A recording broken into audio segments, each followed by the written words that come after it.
if you're looking to make or serve an alternative to a traditional tiered frosted wedding cake, well, my S'mores wedding cake is the one for you. It's absolutely perfect for something like a backyard wedding, super casual. To start off the cake, I'm going to melt 2.5 cups of butter.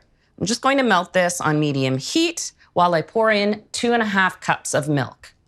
So if you think I'm making a traditional cake batter here, this part of the S'mores wedding cake has a very special name. It's called the goo.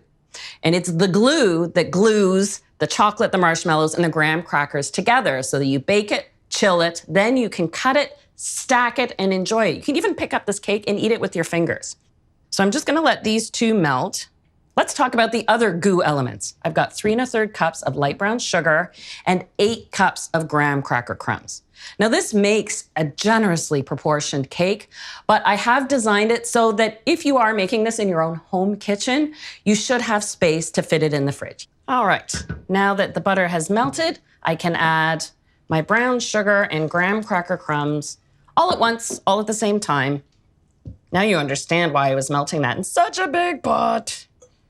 There we go. So I can take this off the heat now. Once you've added your brown sugar and your graham cracker crumbs, that's all you have to do. And this is kind of sloppy and messy looking. And then once I've stirred this together, I'll add my vanilla. Now the rest of the cake, the whole process is all about assembly.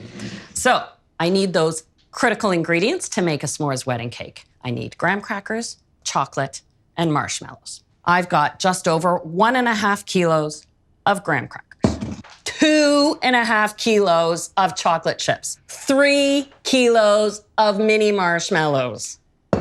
Now, it's kind of funny that the lightest, fluffiest ingredient is actually the heaviest, but this is the volume it takes to make s'mores to feed, for a bite-sized piece, 80 to 100 people if you wish, or half that if you're serving a dessert portion. So let me make some space for my pans. Oh my gosh. Now, to get your pans ready, you first want to grease and line 2 9x13 pans, and you want to make sure that parchment paper that you line comes right up the sides of your pan because these s'mores are going to be very, very thick. And you also need to grease and line 2 9-inch square pans. So this makes a 3-tiered squared cake, a base that's 12 inches, a middle layer that's 9, and a top that's 6. So to give the cake some structure, I start by putting graham cracker squares in a single layer at the bottom. Now, usually I just do an even single layer. You can play with the graham cracker to make sure you're getting good coverage, especially on the bottom, because that's the base of the cake. You don't have to fully cover the graham cracker with the goo. So the goo is on. That means my marshmallows will stick. Precise measuring here. Just go for a nice even layer. And now for an even sprinkling of the chips. But again, you want to be able to see the marshmallows through the chocolate. And then guess what? You do it again. The 9-inch square pans take about 20 minutes to cook. The 9x13s take about 25. And really all you're looking for is that beautiful golden brown of toasted marshmallow and melted chips. After these cool completely out of the oven, I'll chill them completely. You can make and chill these layers even a week ahead of time. They will hold chilled. You might have other things to do. It is a wedding after all. I don't think I've ever seen my oven so full.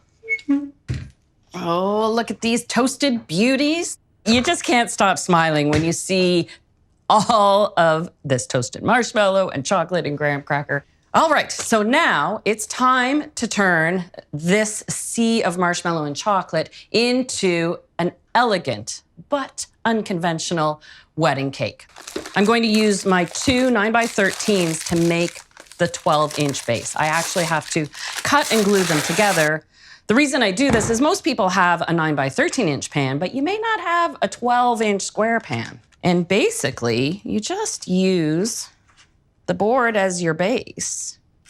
So the first thing I do want to do is trim a little bit on the outside. And whatever you do, do not throw these away. They are delicious scraps. And there we go, tier number 1. Now for the 9-inch tier. All right, and now just to trim, do you like the end pieces or do you like to trim them away? It's a personal thing. So you can leave these, of course, intact if you want. My last one. And now, final tier goes on top. I will pipe some detail to hide the seams. But as you can see, when it comes time to portion the cake, it's easy to pop off and then cut into pieces. And there we go. You definitely want to keep this chilled until the wedding, but know that it can sit out and be enjoyed. This definitely isn't a typical wedding cake, but I do like some traditions, like taking off the top tier. This would freeze well to be enjoyed, what, 10th anniversary, 25th, 50th? Who knows? But then the rest of this cake will have your guests wanting some more. Enjoy your casual wedding.